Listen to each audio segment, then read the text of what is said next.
dalam hadirat-Mu ya Tuhan. Dalam hadirat-Mu yang kudus, dalam hadirat-Mu yang menyembuhkan, dalam hadirat-Mu yang memulihkan. Terimalah pujian kami, terimalah penyembahan kami, terimalah segala mazmur kami. Layakkan dan kuduskan kami. Kami hendak merenungkan dan mendengar isi hati Tuhan. Darah Tuhan Yesus melayakkan kami. Di dalam nama Tuhan Yesus Kristus, Tuhan memberkati kami semuanya. Terpujilah Tuhan. Amin. Puji Tuhan. Shalom Bapak Ibu. Salam sejahtera. Silakan duduk kembali. Selamat hari Minggu. Harusnya pagi hari ini yang bertugas menyampaikan firman Tuhan adalah Bapak Suryadi ya. Tapi karena beliau harus menjaga istri, karena Bu Suryadi masih dalam proses pemulihan, sehingga Jumat sore saya diinfokan ini, saya bilang nggak apa-apa, saya akan tukar jadwal saja. Jadi Bapak Ibu tidak ada yang bosan ya untuk mendengar firman Tuhan? Ya, mari saya masih tetap melanjutkan tema tahunan kita ya, supaya kita ingat kita harus hidup dalam kemuliaan Allah. Saudara masih ingat mungkin waktu kita sekolah dulu.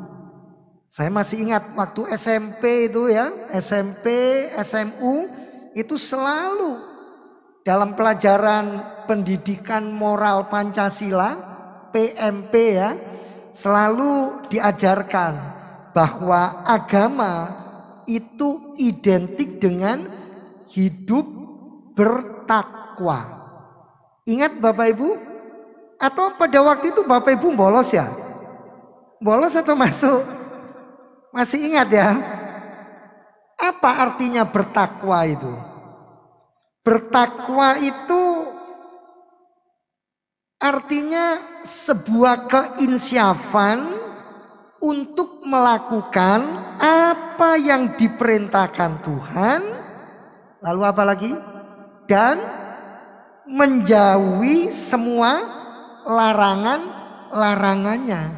Itu artinya bertakwa.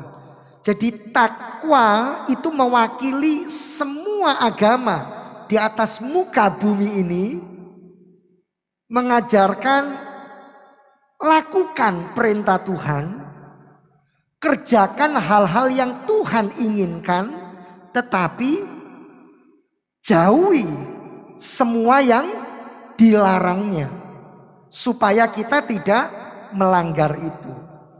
Kalau itu kita bisa kerjakan, kita sudah lulus.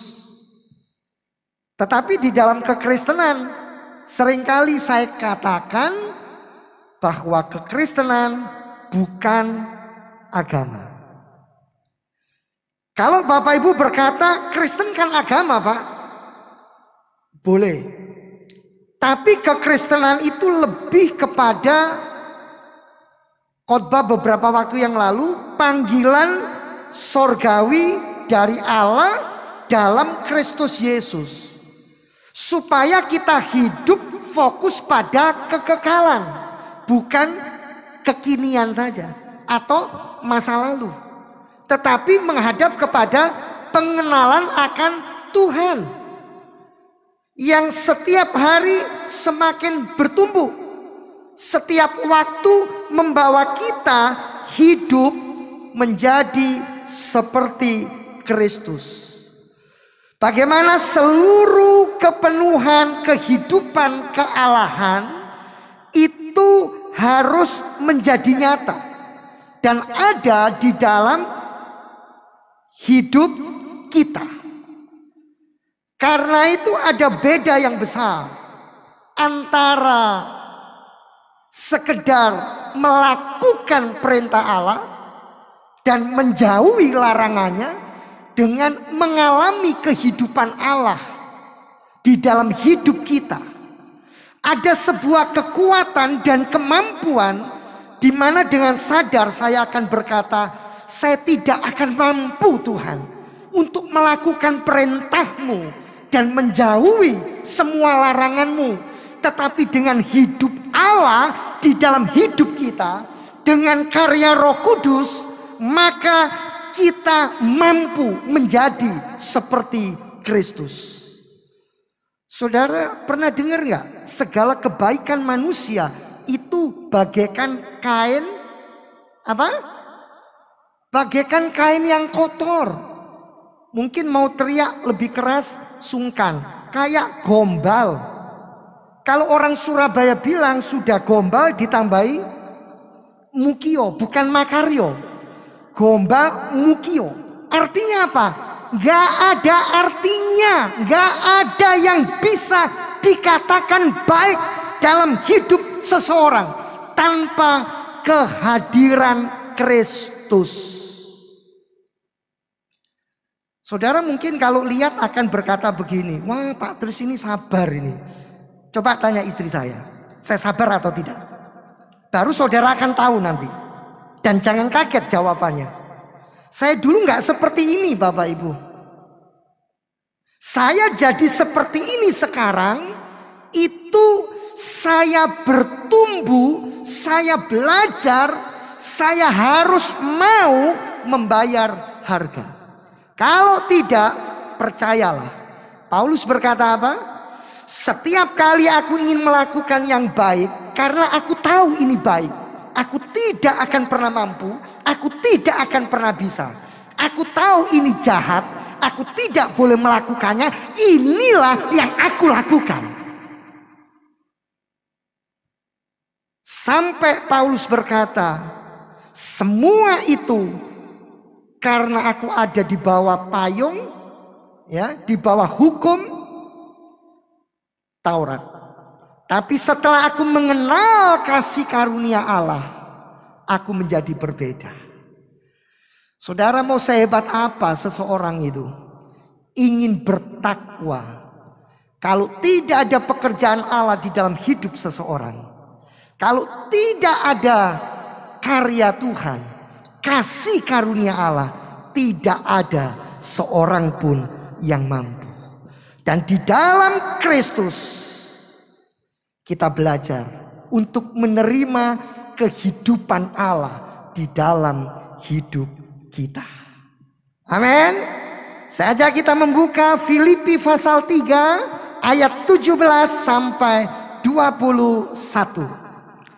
Itu tadi pendahuluannya, introduksi, ya. Kita lihat Filipi 3 Bapak Ibu ayat 17 sampai 21. Saya juga buka Alkitab saya. Bapak Ibu yang tidak bawa bisa lihat di layar LCD. Filipi pasal 3 ayat 17 sampai 21. Ayat-ayat yang luar biasa dan begitu indah. Saya baca. Saudara-saudara, ikutilah teladanku dan perhatikanlah mereka yang hidup sama seperti kami yang menjadi teladanmu. Karena seperti yang telah kerap kali kukatakan kepadamu dan yang kunyatakan pula sekarang sambil menangis, banyak orang yang hidup sebagai seteru salib Kristus. Kesudahan mereka ialah kebinasaan. Tuhan mereka ialah perut mereka. Kemuliaan mereka ialah aib mereka. Pikiran mereka semata-mata tertuju kepada perkara duniawi. Karena kewargaan kita adalah di dalam sorga.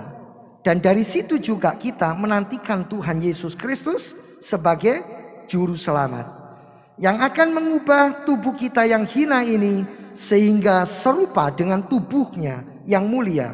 Menurut kuasanya yang dapat menaklukkan segala sesuatu kepada dirinya. Saudara, perhatikan saya. Karena saya sudah sebutkan, kekristenan itu bukan sekedar agama, tetapi bagaimana kita hidup seperti Kristus hidup. Ya, sedangkan agama pada umumnya yang diwakili kata takwa tadi itu identik dengan mentaati perintahnya dan menjauhi larangan Tuhan. Maka kalau gitu Pak, orang Kristen nggak perlu taat. Buat apa orang Kristen taat? Karena sudah ada kasih karunia. Jelas kita tidak mampu, jelas kita tidak bisa. Ya sudah, kalau gitu kita tidak perlu taat. Kita tidak perlu belajar untuk berusaha melatih hidup kita, mengerjakan firman Tuhan. Apa lantas seperti itu? Tidak, Bapak Ibu. Jadi perintah melakukan firman dan menjauhi apa yang Tuhan tidak perbolehkan itu tetap harus ada. Itu ada di dalam Alkitab. Tetapi ada sesuatu yang nanti melebihi daripada dua hal tadi. Apa itu? Nanti saya akan tunjukkan. Nah, sekarang kita lihat dulu. Kalau gitu Pak, berarti dalam kekristenan tetap ada dua hal tadi. Lakukan perintah Allah dan jauhi larangannya. Pasti ada. Tapi bukan hanya berkutat di sana. Karena ada sesuatu yang berbeda. Tadi di pendahuluan saya sudah sampaikan. Nah, sekarang mari kita lihat Bapak Ibu. Apa sih perintahnya? Dalam konteks Filipi ya. Dalam konteks Filipi 3 ayat 17. Apa perintahnya? Apa kemauannya? Kita lihat saudara.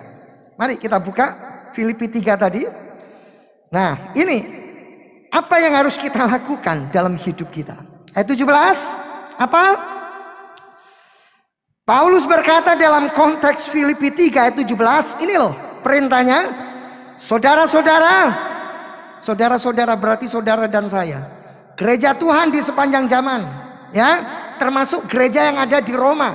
Gereja yang ada di kota Filipi. Tetapi juga Bapak Ibu dan saya. Saudara-saudara, ikutilah teladanku. Ikutilah teladanku kata Paulus, dan perhatikanlah mereka yang hidup sama seperti kami yang menjadi teladanmu. Bukan hanya meneladani kehidupan Paulus, tetapi meneladani kehidupan para tokoh di dalam Alkitab. Bapak Ibu, pernah enggak kita berpikir, kenapa ya di dalam Alkitab itu diceritakan tokoh-tokoh tertentu? Pelajari, ikuti, ambil hikmahnya, teladani yang baik. Tetapi apa yang tidak bisa diteladani ya tinggalkan. Jangan saudara berkata, saya mau Pak, saya ikuti teladan dari Salomo. Tidak apa-apa, Salomo sampai sekian banyak istri, saya cukup 3 saja. Tidak bisa, nggak boleh. Kok yang tertawa cuma 1 ya? Apa Bapak Ibu sedang mikir, iya ya nyuntuh Salomo saja? Atau mungkin ada yang berpikir, enggak, saya enggak nyontoh Salomo, tapi saya nyontoh Daud. Dia juga punya lebih dari 2 istri. Gitu saja sudah, enggak apa-apa.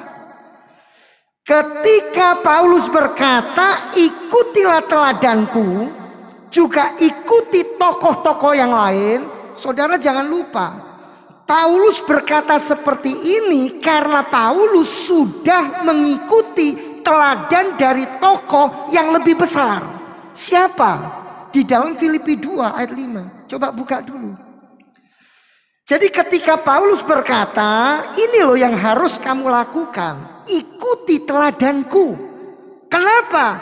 Karena Paulus bukan berkata murni teladannya dia. Sebab aku sudah meneladani yang lebih harusnya kita teladani. Siapa? Filipi 2 ayat 5.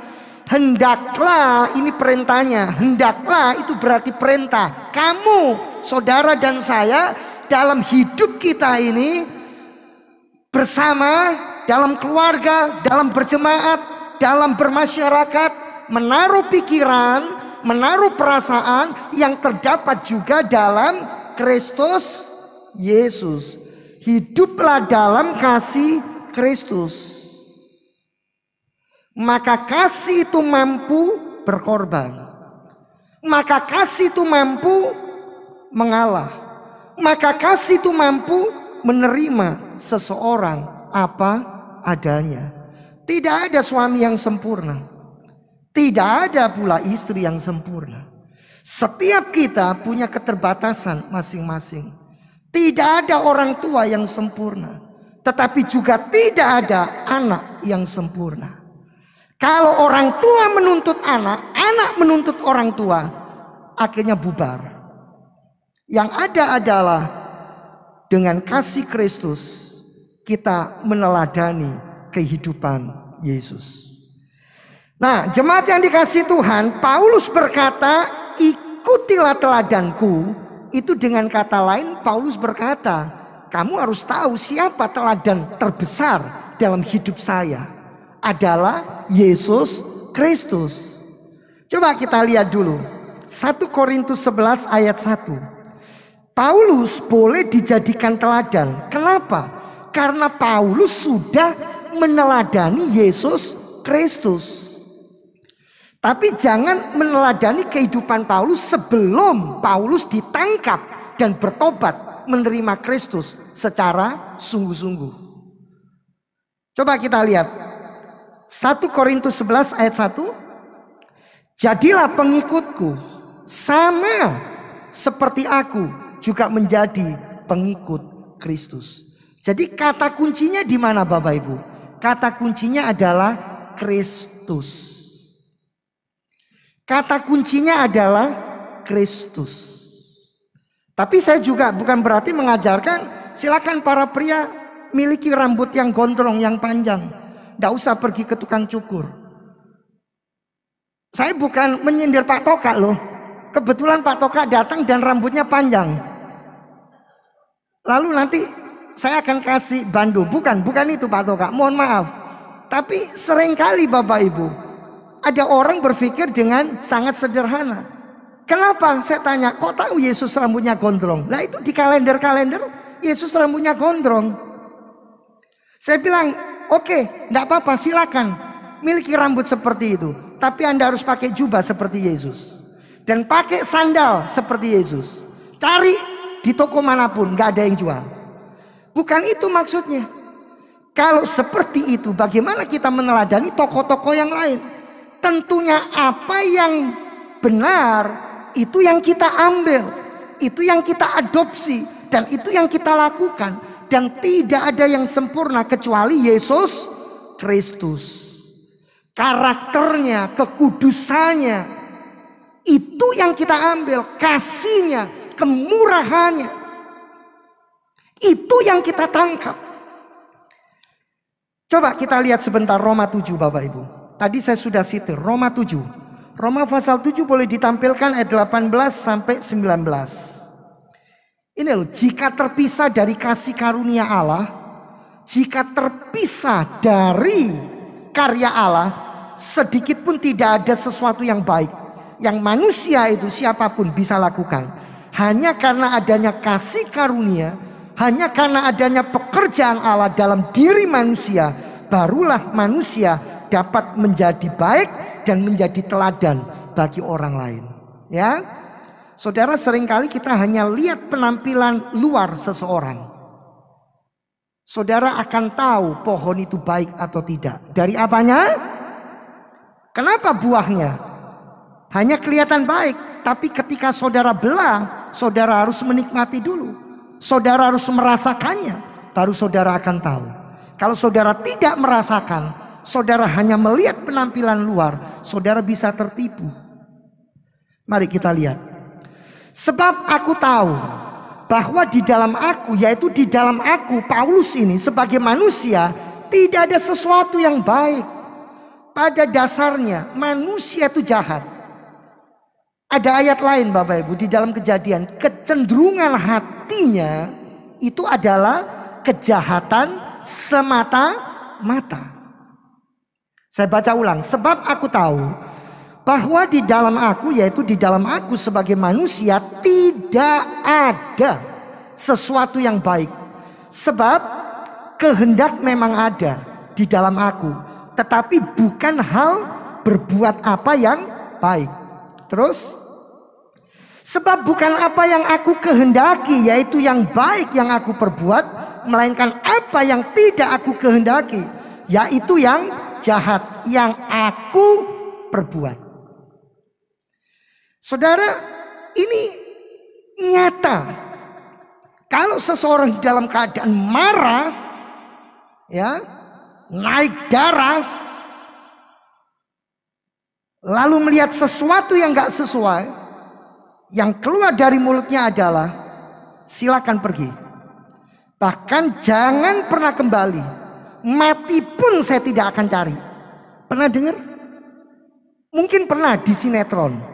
Tapi dalam kisah nyata itu sering terjadi Bapak Ibu. Padahal kalau semuanya baik, nggak ada masalah. Waduh saudara, ini kepala diserahkan. Jangan cuma bagian tubuh, ini kepala saya serahkan. Mau diinjak pun silakan. Bapak Ibu yang dikasih oleh Tuhan, Rasul Paulus mengingatkan gereja, mengingatkan saudara dan saya.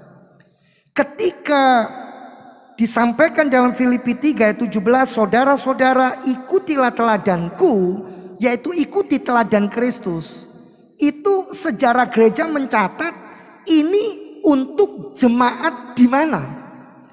Ada yang bilang untuk di kota Roma. Ada yang bilang di kota Filipi. Tapi jemaat Allah di kota lain berkata itu bukan untuk kami.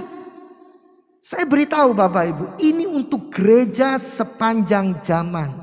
Dan gereja itu bukan gedungnya, tapi gereja adalah hidup Bapak Ibu dan saya. Kita ini adalah gereja yang hidup. Alkitab berkata, barang siapa merusak dan membinasakan bait Allah, menghancurkan rumah Allah, dia akan berhadapan dengan Tuhan, dengan Allah. Saudara, di luar tempat ini ada banyak orang yang begitu mendiskreditkan Tuhan. Tidak percaya Allah itu ada. Mereka berpikir hidup itu harus diatur oleh yang namanya moralitas. Saudara, kalau hidup ini diatur cuma sekedar dengan moralitas, dengan norma, dengan nilai-nilai buatan manusia. Coba lihat hari-hari ini. Kenapa yang namanya LGBT begitu marak? Dan ternyata saudara ada istilah-istilah lain yang saya saja nggak ngerti. Di samping istilah LGBT itu ternyata masih ada istilah-istilah yang lain yang menunjukkan bagaimana manusia begitu bejat, begitu rusak di dalam moralitasnya. Saudara percayalah, kalau kitab Sakaria berkata hidup manusia itu seperti puntung. Sampai digambarkan kayak tegesan. Tahu tegesan bahasa Jawa ini? Tegesan. Bukan ya, apa tadi ada yang bilang? Otes, bukan petis, bukan petis, tapi otes. Seperti puntung. Tidak ada artinya, tidak ada gunanya selain dibuang. Tempatnya adalah di tempat sampah. Sadar nggak saudara? Alkitab berkata kita diangkat, diadopsi menjadi anak dan milik kepunyaannya. Karena apa? Ada roh Allah dalam hidup kita. Kehidupan Yesus di dalam hidup kita itu jauh lebih berharga. Saudara, miris, ngeri kondisi-kondisi sekarang ini. Aduh, kalau saya lihat ya, dapat dari itu namanya WA dan sebagainya. Orang lagi bekerja enak-enak dini hari cari uang untuk keluarga. Tapi ada kejahatan yang mengintai, yang melakukan anak-anak yang masih muda, masih remaja. Baru lihat senjatanya saja yang ditunjukkan, ngeri Bapak Ibu. Tapi seolah-olah sekarang ini nyawa manusia tidak ada harganya. Bayangkan kalau hidup diukur dengan moralitas, tidak akan pernah seperti hari ini. Kita lihat ternyata moralitas gagal total. Tidak akan pernah mampu. Saudara yang dikasih oleh Tuhan, Ini kalau kita mau melihat apa yang harus kita lakukan di dalam hidup kita. Kita harus meneladani kehidupan Yesus, kehidupan Kristus.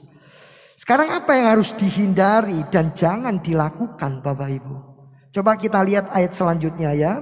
Hal berikutnya, apa yang harus dihindari dan apa yang tidak boleh dilakukan di dalam ayat yang ke-18 ya. Karena seperti yang telah kerap kali kukatakan kepadamu, seringkali, kerap kali, selalu Paulus berkata seperti ini. Dan yang kunyatakan pula sekarang sambil menangis. Saudara, kenapa sampai Paulus menangis? Karena ini menyesakkan hati Paulus. Dari ayat ini saya belajar. Terkadang kepada jemaat, itu apa yang pernah dikhotbahkan masih harus diulang untuk dikhotbahkan. Kenapa Bapak Ibu? Kenapa? Lihat ayat ini.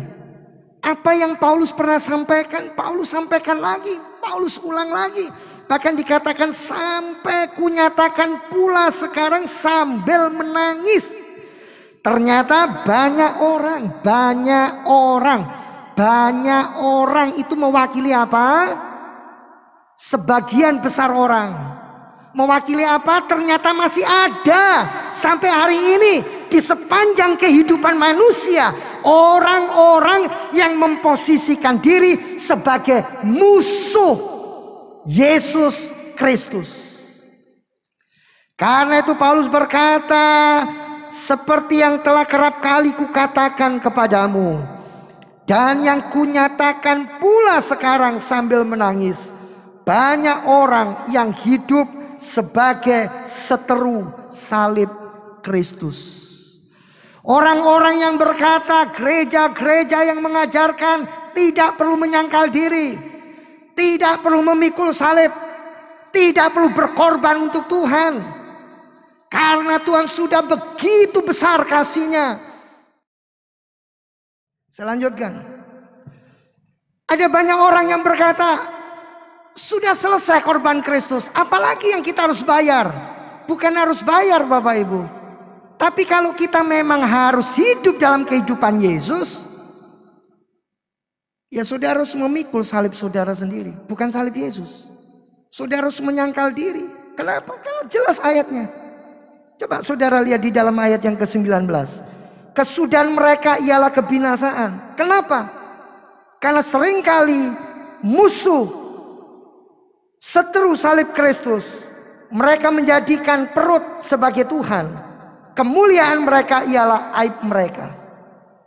Kemuliaan mereka adalah aib mereka. Artinya apa? Justru hal-hal yang harusnya menjijikkan, justru hal-hal yang harusnya dijauhi, itu malah dimuliakan, malah dipuji-puji, malah dibanggakan. Saudara pernah dengar orang berkata, saya tidak cuma satu istri, di rumah memang satu, tapi kalau di luar kota ada. Saya tidak cuma dua, tergantung saya ada di mana, di sana harus ada lagi. Berapa anakmu? Cuma dua. Zaman sekarang anak cuma dua, nggak modern kan? Anak itu harus ada 10. Apa yang harusnya tidak dibanggakan, itu yang dibanggakan.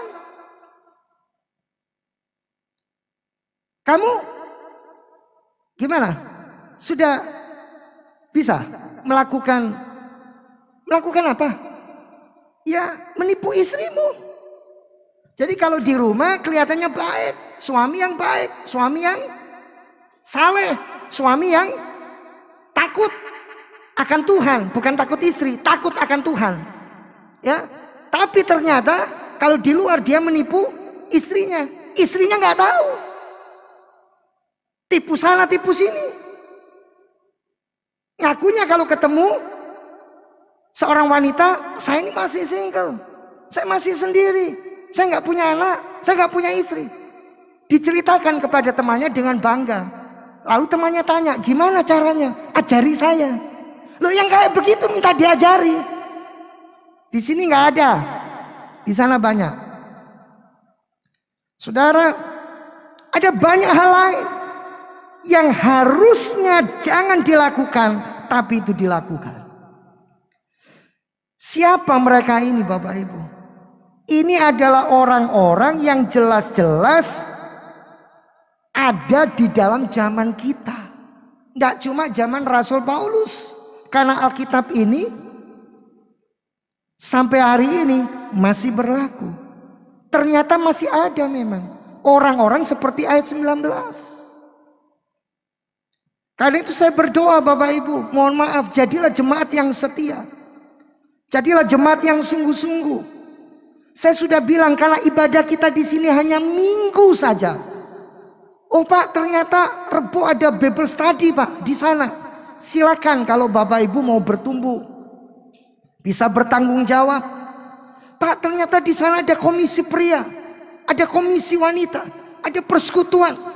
Saya betul-betul terberkati Pak. Silakan. Kita ini satu tubuh Kristus Bapak Ibu. Saya nggak ingin saudara dikotai sama yang namanya organisasi gereja atau denominasi. Pak, saya kerja keluar kota karena nggak ada gereja yang satu jenis sama gereja kita, mereknya, lambangnya, ya saya nggak ke gereja Pak. Loh masa kayak begitu? Kalau di kota B yang ada adalah gereja tertentu, asal jangan gereja setan, ibadahlah ke sana, nggak apa-apa. Kok nggak ada yang amin? Coba saudara, dikatakan apa ini? Di dalam ayat 19. Kesudahan mereka ialah kebinasaan karena apa? Tuhan mereka ialah perut mereka. Asal di mana ada persekutuan ada, kalau pulang makan-makan selalu yang hadir banyak. Hidup untuk makan atau makan untuk hidup? Saya tanya, hidup untuk makan atau makan untuk hidup? Makan untuk hidup, bukan hidup untuk makan. Kalau hidup untuk makan, setiap hari Bapak Ibu kita akan cari jadwal mana gereja, mana persekutuan yang betul-betul mendatangkan keuntungan. Saya harus mendidik dan membawa Bapak Ibu menjadi dewasa di dalam Kristus. Saya nggak mau suatu hari di sorga Yesus tanya saya, ternyata ya jemaat yang saya percayakan kamu tidak gembalakan dengan benar. Loh mana Tuhan, kapan? Saya sudah sampaikan firman. Buktinya mereka masih keliling kemana-mana. Bukan cari firman, bukan cari saya, tapi cari berkat jasmani. Istilahnya apa? Untuk mentuhankan perut mereka. Malu saya sama Tuhan, takut saya sama Tuhan. Karena itu saya bilang Bapak Ibu, pergumulan apa, masalah apa, tulis. Saya akan bawa di hadapan Tuhan. Kalau gereja bisa bantu, gereja akan bantu. Kalau gereja nggak bisa bantu, ya kita sama-sama datang kepada Tuhan. Amin. Saya sedih Bapak Ibu kalau dengar, iya Pak itu kalau di gereja sana Pak. Oh, semua anak-anak akan disekolahkan. Nggak apa-apa. Kalau memang gereja itu tulus dan murni, silakan. Tapi kalau ada hal-hal yang membuat kita akhirnya salah melangkah, tinggalkan semua itu. Jelas ini ayatnya Bapak Ibu, ya. Jelas sekali. Sering kali kita ini lebih hidup secara keduniawian daripada hidup betul-betul sesuai firman Tuhan. Karena itu Bapak Ibu, di gereja-gereja tertentu saya bukan antipati dengan lampu yang kelap-kelip. Saya juga bukan antipati dengan pujian penyembahan yang sedemikian rupa. Tapi itu hanya 2 jam 3 jam. Yang sebenarnya harus diuji adalah ketika kita keluar dari gedung gereja itu. Saudara jadi anak Tuhan atau anak setan? Saudara hidup dalam kasih Allah atau dalam kasih iblis? Saudara jadi hamba Tuhan atau hamba manusia? Bapak Ibu, Ini tolong direnungkan dengan baik-baik. Kenapa? Selain dua hal ini, apa yang harus kita lakukan dalam hidup ini? Dan apa yang harus kita hindari? Ternyata Paulus menyampaikan ada bagian yang tidak kalah pentingnya. Apa bagian itu Bapak Ibu? Ini yang harus kita terima. Ini yang harus kita sadari. Ini yang harus dipahami. Kenapa? Karena ini akan mendasari dan akan mengarahkan seluruh tindakan kita di sepanjang kehidupan kita. Sampai Tuhan panggil kita pulang, atau sampai Tuhan datang lebih dulu kedua kali dan menjemput kita. Dan Tuhan akan berkata, mari hambaku, hambaku yang setia, hambaku yang benar. Tidakkah itu indah Bapak Ibu? Daripada Tuhan berkata, siapa Anda? Saya tidak kenal Anda.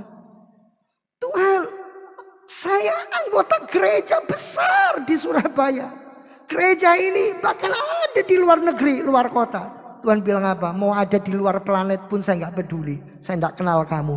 Karena kamu tidak melakukan kehendak Allah.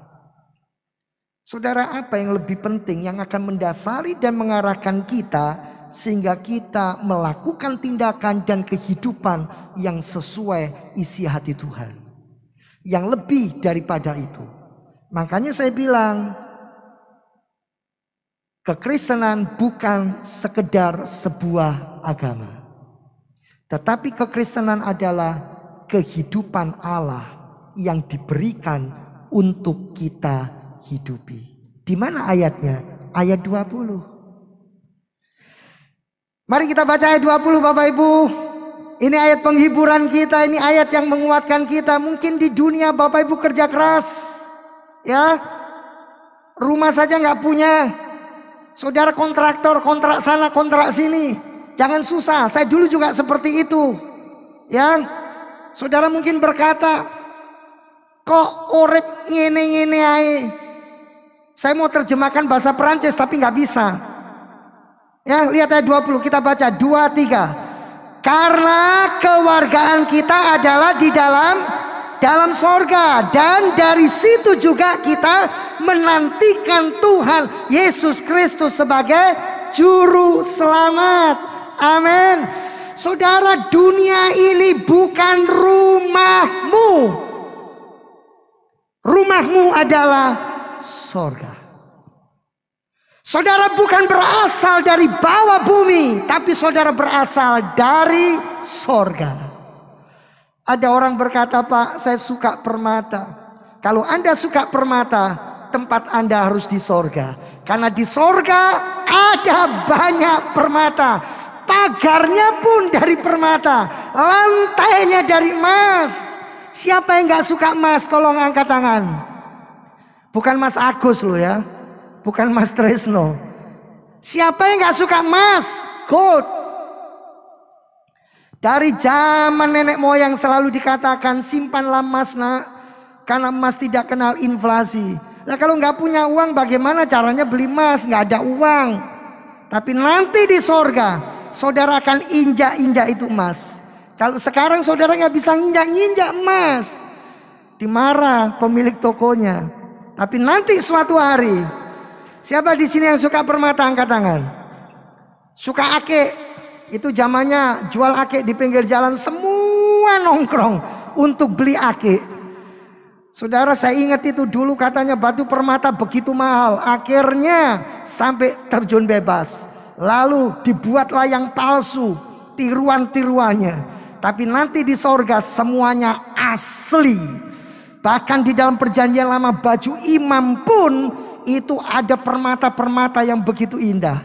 Jadi Bapak Ibu, percayalah, ketika saudara sungguh-sungguh mengakui dan yakin bahwa ada yang lebih penting daripada sekedar peraturan-peraturan, yaitu saudara menghidupi kehidupan Allah di dalam hidup saudara, maka otomatis saudara tidak akan hidup seperti orang-orang di ayat 18 dan 19.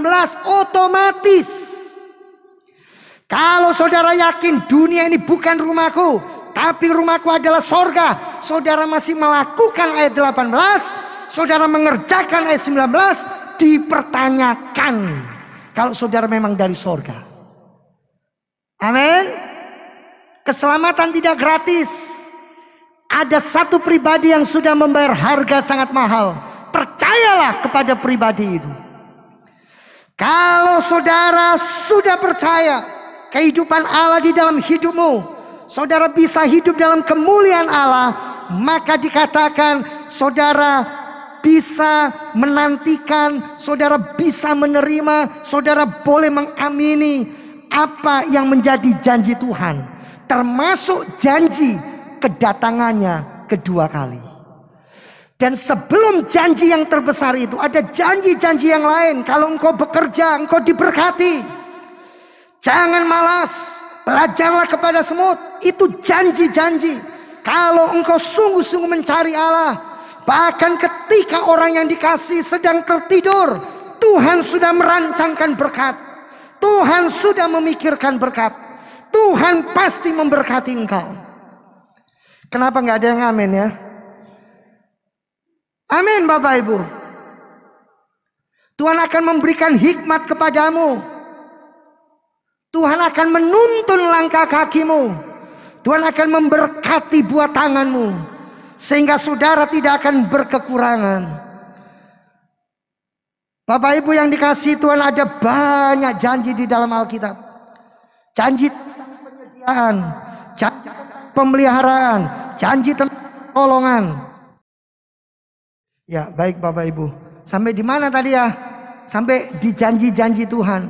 Kalau saudara sungguh-sungguh hidup dalam kemuliaan Allah, saudara akan menjadi satu pribadi yang suka menanti-nantikan Tuhan. Amin. Menanti-nantikan janji Tuhan di dalam kehidupanmu. Berarti apa saudara? Kalau saudara sadar saudara dari sorga, seperti ada satu pujian. Saya lupa pujiannya ya. Tapi kira-kira bunyinya begini. Bukan dunia ini rumahku yang kekal, di sana na na na ra ra ra ra ra ra ra ra ra ra ra na ra ra ra ra ra. Saudara mungkin tanya kok ra ra ra apa isi sendiri? Kalau saudara yakin sorga adalah rumah saudara, maka tinggalkan dosa.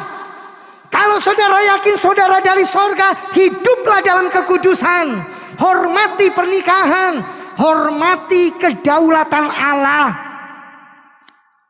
Apa artinya kedaulatan Allah? Kalau atas tuntunan ilahi, atas kehendak Allah, saudara diizinkan mengalami sesuatu, saudara percayalah di balik semuanya ada maksud dan rencana Tuhan. Saudara jangan pernah berkata, saya sebetulnya nggak dapat orang seperti kamu, tapi saya harusnya dapat seperti itu. Ganti yang satu ngomong pasangannya, enak aja, harusnya saya nggak dapat kayak kamu ini ombioan di pasar, saya harusnya dapat yang kayak sana. Nggak ada habisnya Bapak Ibu, nggak ada selesainya.